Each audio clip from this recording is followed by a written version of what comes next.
How to fix Telegram unable to play video issue. First thing you have to do is open up your Telegram app and make sure that you are logged in. Now tap on the chat where you want to play the video and tap on it to try to play it. And if it's showing you the unable to play video problem, then it might be because you don't have a stable enough internet connection. Make sure that you have stable internet connection.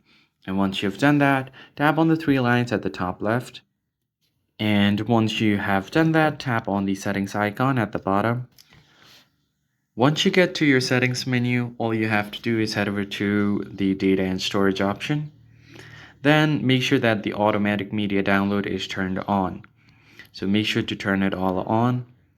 And once you have done that, your automatic media download will be turned on and it should start playing the video. It's also a good idea to head over to storage users and clear its cache.